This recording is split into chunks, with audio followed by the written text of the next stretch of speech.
MLA സ്ഥാനം രാജിവെക്കണമെന്ന് കോൺഗ്രസ് ആവശ്യപ്പെടും. അത് ഞങ്ങൾക്ക് ആവശ്യപ്പെടാനുള്ള അധികാരം ഞങ്ങൾക്കില്ലല്ലോ. ഞങ്ങളുടെ പാർട്ടിയിലല്ലല്ലോ അദ്ദേഹം. ഞങ്ങളുടെ പാർട്ടിയിലല്ലല്ലോ, പുറത്തല്ലേ. ഞങ്ങൾ എങ്ങനെയാണ് ആവശ്യപ്പെടുന്നത്? ഞങ്ങൾക്ക് ആവശ്യപ്പെടാനുള്ള അധികാരം ഞങ്ങൾക്കില്ല. ഞങ്ങളുടെ പാർട്ടിയിൽ നിന്ന് പുറത്താണ് നിൽക്കുന്നത്. എന്ത് ചോദിച്ചാലും തരും. അയ്യോ, അങ്ങനെ സത്യം ഞങ്ങൾക്ക് കള്ളം പറയാൻ പറ്റില്ല. ഞങ്ങളുടെ ലോകത്ത് കള്ളം പറഞ്ഞു കഴിഞ്ഞാൽ എനിക്ക് അങ്ങോട്ട് കയറാൻ പറ്റില്ല. അയോഗ്യനാക്കാനുള്ള ഒരു നിയമോപദേശം തേടുന്ന സ്പീക്കർ പറഞ്ഞിട്ടുണ്ട്, അയോഗ്യനാക്കാൻ. അല്ല, അതൊക്കെ നിയമപരമായ ഏത് വഴികളിലൂടെ പോകുന്നതിനും നിയമത്തിന്റെ വഴിക്ക് പോകും. ഈ കാര്യത്തിലൊക്കെ എന്റെ നിലപാട് കേരളത്തിലെ ഓരോ കുഞ്ഞുങ്ങൾക്കും അറിയാലോ. പിന്നെ നിങ്ങൾ എന്തിനാ എന്നോട് ചോദിക്കുന്നു?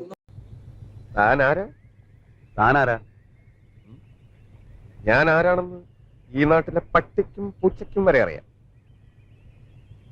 ഇവിടെ പട്ടിയും പൂച്ചയും ഒന്നും കാണുന്നില്ല. എങ്കിൽ ചോദിക്കാമായിരുന്നു നീ ആരാണെന്ന്.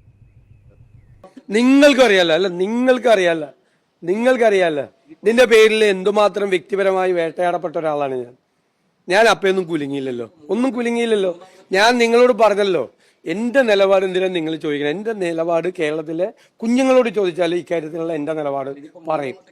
അതിപ്പോ ഞാൻ എന്ത് വേറെ നോ കമന്റ്സ്.